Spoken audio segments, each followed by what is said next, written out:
մի կին գալիս է մի ճգնավորի մոտ, ասում է, երբ սկսեմ իմ երեխայի հոգևոր դաստիարակությունը, ասում է, երեխատ ինչքան, ասում է 6 ամս է կան, ասում է, արդեն 6 ամիս ուշացել ես։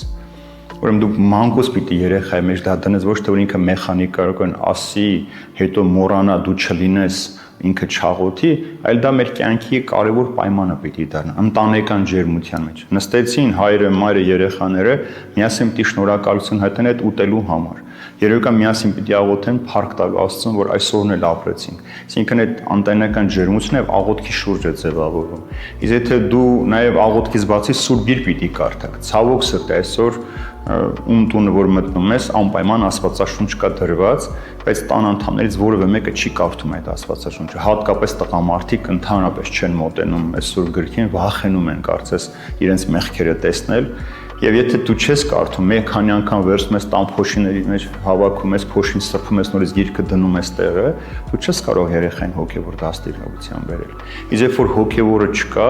աշխարհիկ ամբողջ ինֆորմացիան, հատկապես այսօր Instagram-ը, TikTok-ը, որ շատ այսօր երիտասարդության մեջ տարածված է, աղբը գալիս լցվում է մարդու մեջ, եւ մարդը արդեն չգիտի, որ դրանից ավելի գեղեցիկ բան կա աշխարհի մեջ։